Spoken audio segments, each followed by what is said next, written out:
Hello everybody, so I wanted to go over the first draft of the old Zoo Druid, see what companion Druid has to offer here this season. This is the first thing I've come up with build-wise. I haven't done Paragon or anything like that, because I mean the Paragon's still going to be the same. It's going to be, just run things like Wilds first and stuff like that.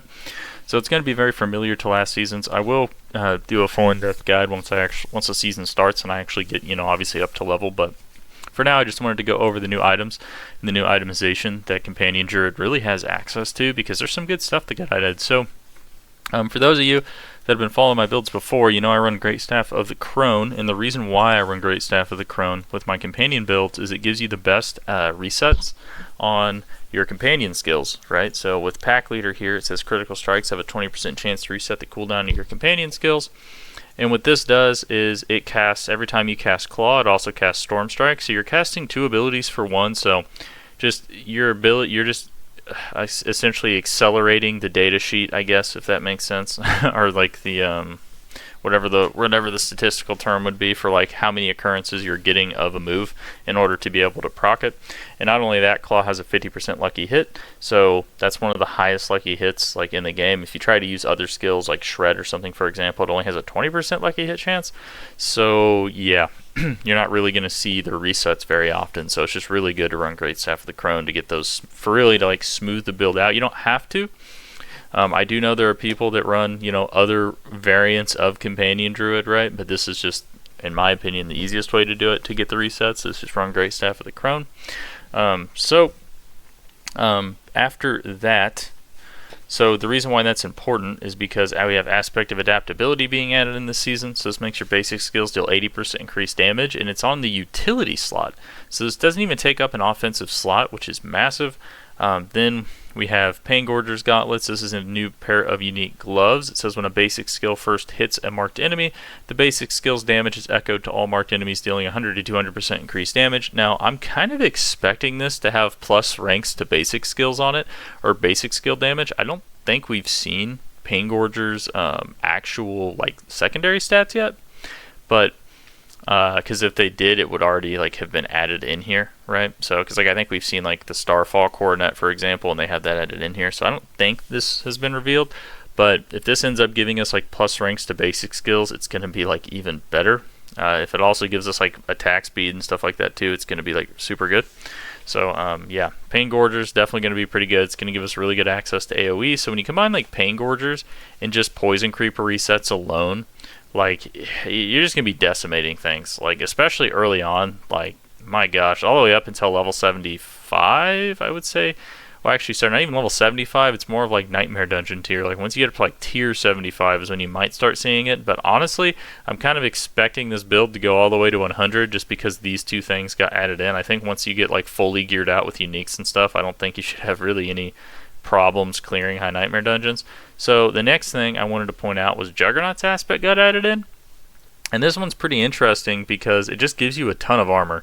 So it says 0.75 to 1.25. You have to remember that all scales off your weapon damage, so that means it's going to give you like, I don't know, 5,000 armor if you have like a max 925 item, which is kind of wild. I don't know, and I might be wrong about that in terms of how much armor it gives. I'm assuming it's going to scale off of Great Staff, but I don't know. Maybe I'm wrong about that. But anyway, so if it does end up giving you like 5,000 armor, I mean, you should be able to hit the armor cap that you need for doing high nightmare dungeons, which is like 13 or 14,000 just with this, and then maybe like 1 or 2% total armors on like your gear, maybe even just 1. Because you're actually getting, I think, more armor out of this if it does work the way that I'm thinking that it works. Okay, so that's why I'm running Juggernauts. It might switch back to Disobedience, and keep in mind, you can switch things around. If you need more defense and stuff like that, you can always drop various things. Like you can drop Aspect of Adaptability if you want, if you really feel like you need it, just to get another just to get another like defensive aspect, like Aspect of Might or something like that. But okay, so that being said, so that's really everything that's being added in for the Great Staff of the Crone. When it comes to the actual companion skills, the only change we got this season is Wilds. does 40% increased damage. So we're just going to see more passive damage from our companions, which is going to be nice. I don't know how much it's going to actually really affect anything, because the main issue with like wolves, for example, is it's not that they they die and they do come back, but because they die so often, it kind of makes them a little bit unreliable in terms of how much damage they do, because whenever you use the active, it does damage based on does damage for like each wolf that hits. So like if all the wolves hit, it does a ton of damage, but like if they're like one or two of them are dead, it like kind of diminishes the active damage on this. So until wolves get like durable, like you can still run them in 90s and they'll still be like useful to some extent, but until they actually get more durable, yeah, I don't know about that. And then the other thing too is since they did increase the passive damage here, it might be worth it to try out brutal wolves again, see if the attack speed actually does anything. And then another thing here, another tech is, so we're running Tybalts here, and we actually do have good access to Unstoppable if you go Nature's Fury. But if you don't want to run Tybalts, what you can actually do is you can take Tybalts off, run like Aspect of Might, Disobedience, whatever, or you could run like Storm's Companion, for example. Get rid of Symbiotic Aspect for like a movement speed aspect. You could switch this over to like Bloodhouse so you can get more attack speed. And then you can come down here and you can change from Nature's Fury to like Ursine's Strength. So while healthy, deal 25% increased damage. This does affect all of your companion skills. So pretty solid if you just want a keystone that's going to actually just flat buff your companion skills. They did buff this. It says after being a werewolf for 2 seconds, gain 30% attack speed. After being a werebear for 2 seconds, deal 30% increased damage. And they did make it to where like this will affect your companions because you have like that bestial rampage thing. But I'm not 100% certain if there's like a good, like a solid way to actually be in both forms, right? Because like you'd have to swap out like a defensive for debilitating roar or something like that, or you could drop. Right now I have it set up to run the Petrify ultimate because it's just a pretty solid source of damage on bosses. But you could drop that and just go like debilitating roar.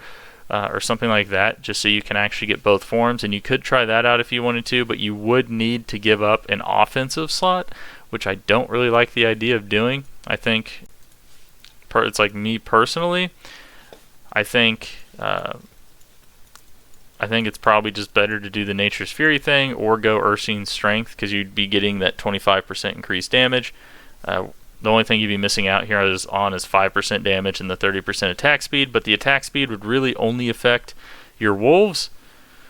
I don't really think it affects the ravens because it says one raven flies above you and periodically attacks your enemies for 34% damage every 5 seconds, right?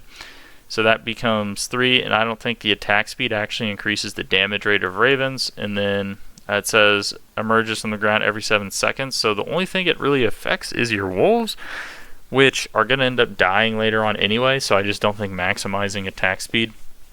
That could actually be a change though they could make to ravens and poison creeper, is actually just make them out all the time and make them like what wolves are, and then that could potentially be pretty big buff.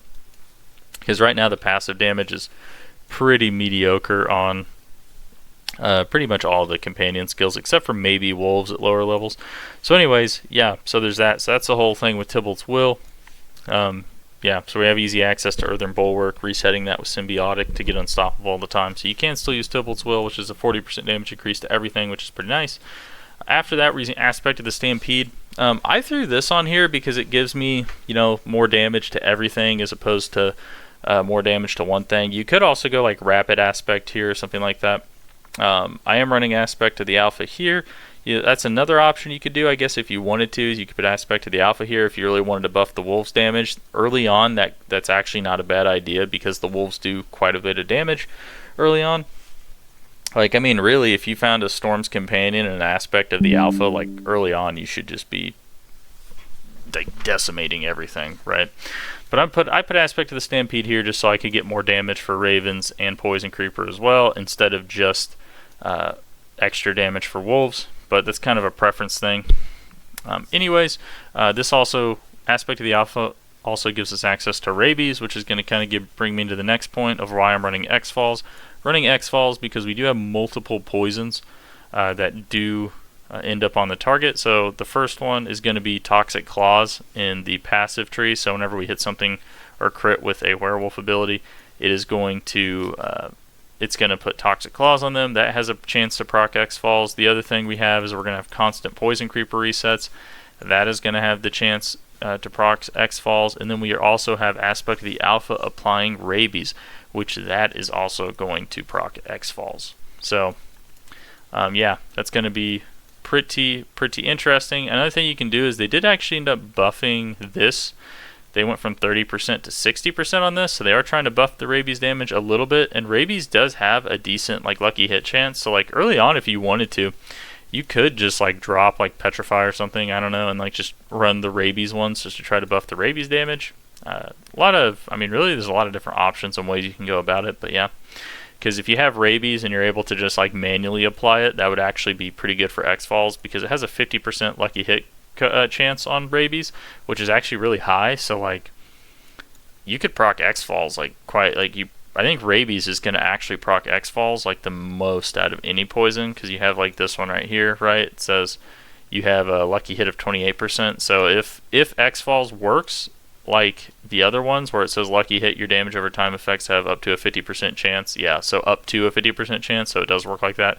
So that means really you're only getting 28% of that 50%, which is like maybe a 10% chance.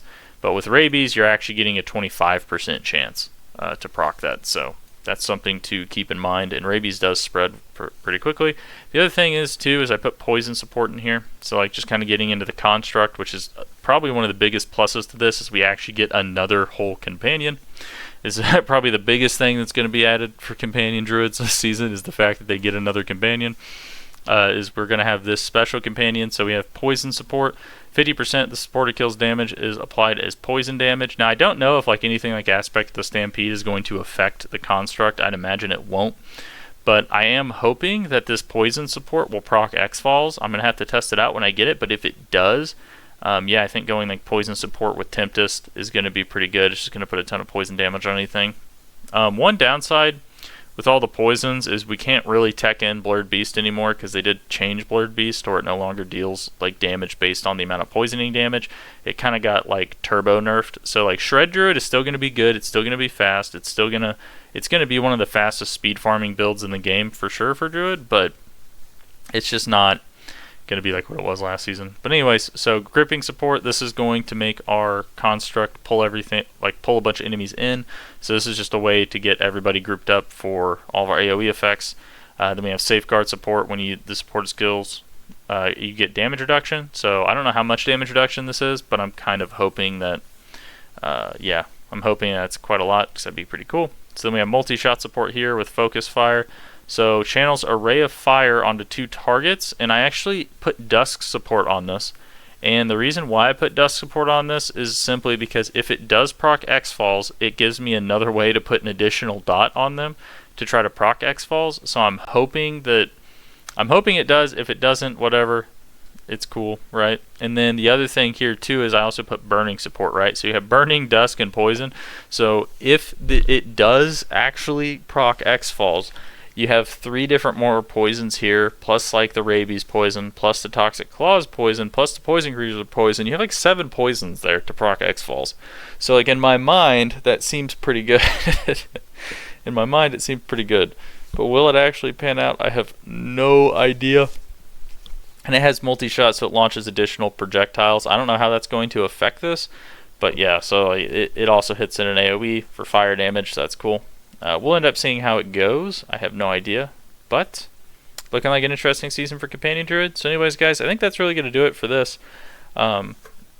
I think that's gonna do it. I'll leave a link to this. It doesn't have the Paragon filled out, but it does have the other stuff. Like I did put like things like items and stuff on it if you want to check that out. But thanks for watching, guys. Like, subscribe if you want to see more, and I'll see you next time. Thanks.